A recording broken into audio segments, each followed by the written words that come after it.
Hello and welcome back to Heart and Soul's Yoga Life channel. My name is Henrike, and today I want to discuss with you the distinctions between having healthy, good confidence and having a big ego. So basically being one of the good guys or being someone who's driven more by how they appear or what other people think, wanting to appear larger than life. So let's quickly define what both is. Having a really healthy sense of confidence means that essentially you know who you are, you know where you stand, you know what you want to stand for, you are able and willing in a conversation or in a conflict to hold your own, and you have clarity about yourself and about your goals, and you have boundaries, and you can say yes and no at will. You will also stand by your word, you will likely be reliable towards others, and you can lead from a place of certainty because you know who you are, you know where to stand, but you're also happy to be wrong about stuff. So you are not attached to how other people will see you or if other people approve of you or not. Ego is a Latin word, and it means me or I, and it's being very, very much focused on yourself. So if you're coming from ego, that means you have an inflated sense of self. And that is almost like a really thin layer of ice that covers a really dark, deep chasm of not feeling good enough. People who are really coming from a lot of ego, they have this level of pretend confidence and arrogance and superiority that is really mostly masking that they're feeling really small, not good enough, and dark underneath. So let's see the distinctions and 10 different points of how you can tell whether someone is in ego and coming from ego or whether they are actually healthy and confident. Number one is someone who is in ego always has to be right. To them, being wrong means that they get angry, that they get defensive, that they fight back, that they stab back, because being wrong would be almost meaning that they admit fault, and therefore they admit that they are not good enough. And this is something that ego absolutely can't deal with. They are very, very much worried about their image, about how they come across, about what other people think. Whereas a confident person is perfectly fine to be wrong and is perfectly fine to, for example, go and ask questions, find out more, see if there's someone else in the room who actually has better answers, and will always bring a team on board to make sure that there's more opinions than just their own. A really interesting way of looking at this is to see whether in a leadership position a person shows up as an authority or authoritarian. What's the difference between the two? It's really the difference between ego and between confidence. Because when somebody is authoritarian, they are coming with a power over sort of attitude. They lead by fear, and they force other people into submission with threats, with violence, with all sorts of ways of manipulating them into following. A person who has true authority will often be someone who is kind, respectful, and gentle. And people follow them not because they have to, but because they want to. They follow them because they are naturally inspired by their personality, by their attitude, etc. Think people like Gandhi, think people like Mandela. So many leaders of our time actually have natural authority and never had to fight or threaten or do anything for people to want to come along. So someone who is true authority is someone who will stand in their confidence and from that point also empower other people, versus someone who is authoritarian is a person who really wants to be right and needs other people to follow them to make sure that their ego is being boosted. Number two, they always want more. Ego never is satisfied. Ego never has enough. Ego compares itself to others and sees that, for example, the neighbor has a new car or has a new yacht or a friend has a new girlfriend, etc. And they always need something else, something more to boost their image, to boost how others are seeing them. Versus someone who is confident, is self-satisfied, is quite fine as they are, doesn't always have to have everything, doesn't always have to compare themselves at all, because they are not driven by that sense of having to prove themselves. If you are confident, you are enough just as you are, and you rest assured in that, versus someone who's coming from ego always has to compare, always has to prove something. Number 3, a person who is truly in ego is always focused on themselves. Examples of that is, if you ever have been dating someone like that, they're constantly just talking about themselves. You barely ever get a word in. They don't ask questions. They are just showcasing themselves in the best possible light. And really, they are only focused on their own self-gratification, focused on their own joy. They are bragging and boasting. They are showing off what they have. And they are kind of never really into relationships. When it comes down to it, when you're around a person who is truly ego-driven, you will always have that slight sense of feeling alone, because all they really do is they serve themselves, their own goals, their own ambitions, their own ideas, and their own status. So if you are around at all, if they care to have you around, it's because what you can add to their image, what you can add to their identity. And if you can't give them anything, you're kind of not interesting for them anymore. And that can be a very sad place, a very lonely place to be. If you're in a relationship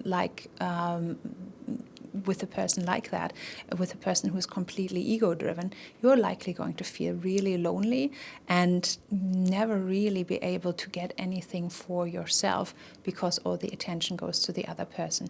Someone who is truly confident wants to share, wants to give, and is focused on win-win situations, is focused on absolutely nurturing themselves, absolutely caring for themselves. Someone who's confident will have really good self-care likely, but never at the detriment of others.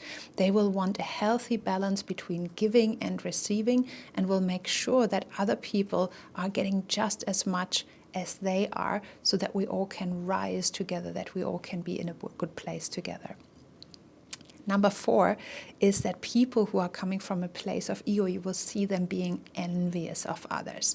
So whether that is jealousy of a better relationship, of more money, of a new job, that someone has gotten a promotion, or that they are envious of the holiday that somebody else has taken, or the successes they have, they can never be happy for someone to be happy, because they have like an almost warped sense of that they deserve better and they should have more. And it's almost like someone who's an ego lives in this dog-eat-dog kind of world, in this win or lose zero-sum game where there's a finite amount of money, of opportunities, of happiness, of pieces of cake, whatever it is. And if someone else has more, or if someone else is doing really well, there's this assumption that it's at the expense of the person who is in their ego. Versus someone who has healthy confidence is going to be thrilled for other people to be doing well. They are going to cheer on other people. They are going to celebrate their successes. And if anything, are going to see in others, well, if you can do it, that means I might be able to do it as well. If this is possible, what you have achieved, that only means that I can do that as well if I put my mind to it. And they will be actually happy and thrilled for others to do well, and will promote other people's welfare so that we can all rise together, because they are looking for win-win situations. How can I support you to win?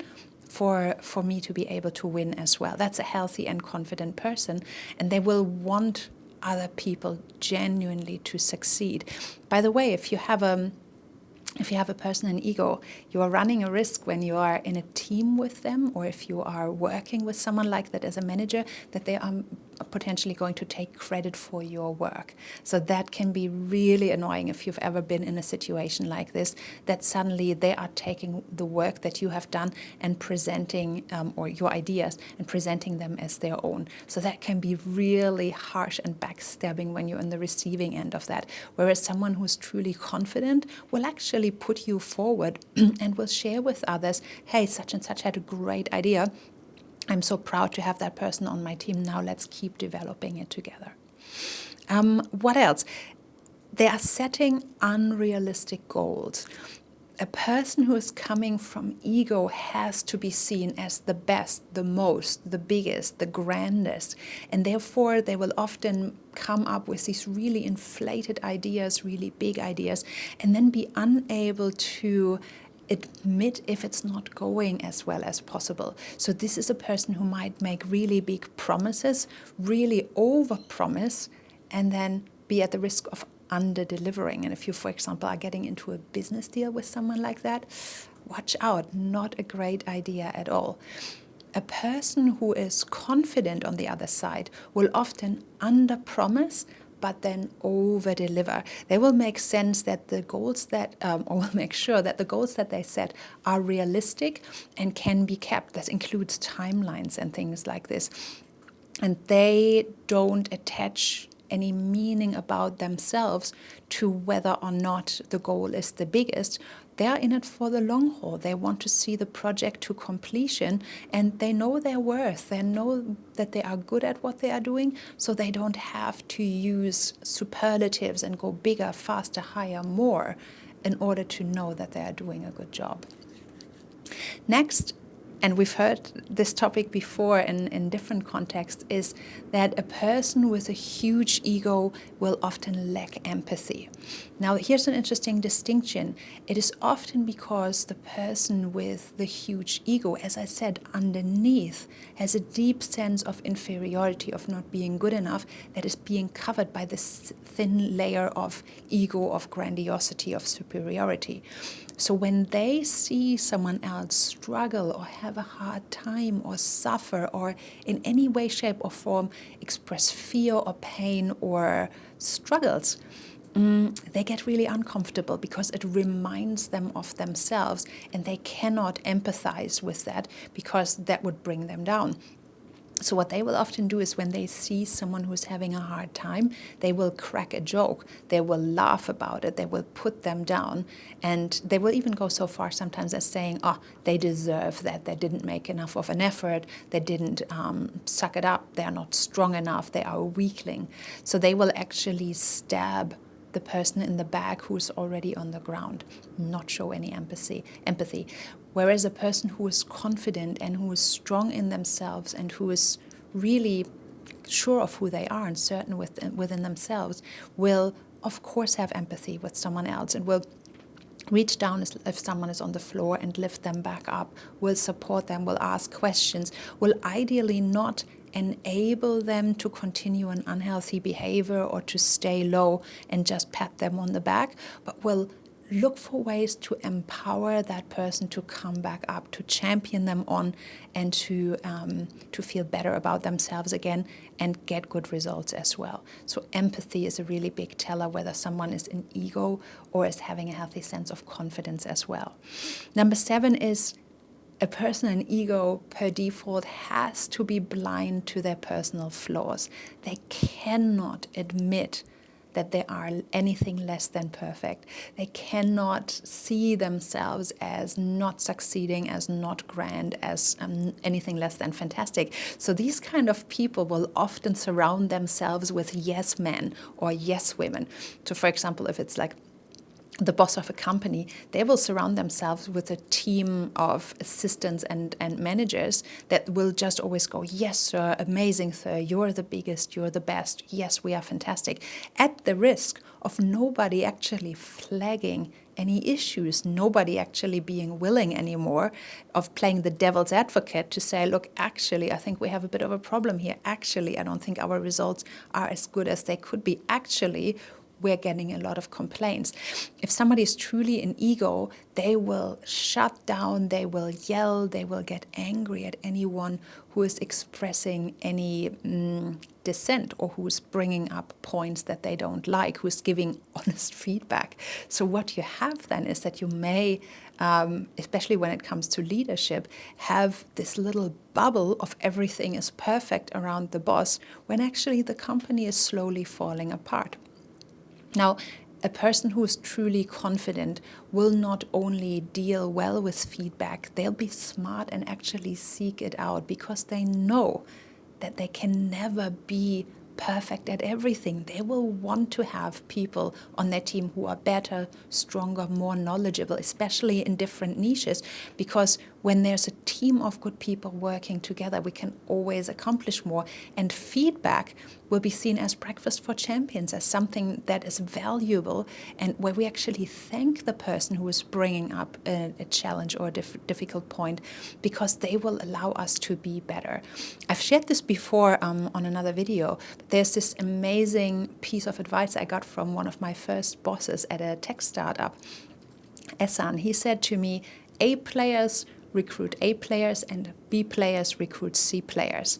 And he was trying to hold himself to the standards of recruiting A players, meaning people who are at the top of their game, the truly confident ones, they will surround themselves with people who are as good as them or who are better, because they know that they can grow and they want to have this experience of becoming better and better at what they do, versus B players who are kind of not good enough and therefore more in ego and more watching out what other people will think, will surround themselves with C players. So they will bring staff on board, team members on board who are less than them, who know less than them, who aren't as strong as them, because then they know that they are the strongest one in the pack and they won't be challenged.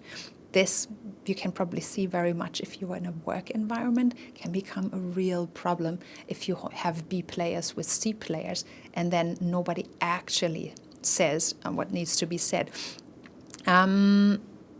If you've seen this old story, I trust you've come across this, The Emperor's New Clothes. That is a classic situation of someone who is in ego, where there were charlatans who were coming to a kingdom or to an empire, and the emperor was very vain, very much in his ego, etc. And they said they have the biggest, most wonderful, most beautiful cloth, and they'll make the most splendid new clothes. And the emperor could see that he was naked and wearing nothing, but he couldn't admit that. And so he would pretend that, of course, it's perfect and it's the most beautiful gown ever worn. And he paraded through the street for everyone to see, naked, because he couldn't admit fault.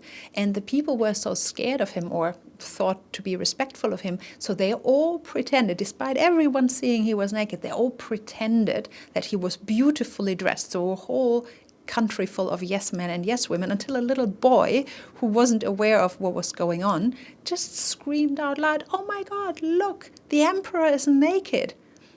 And that was the moment where the spell broke and people suddenly realized, the emperor himself realized, and then it was gone. So it's basically like this.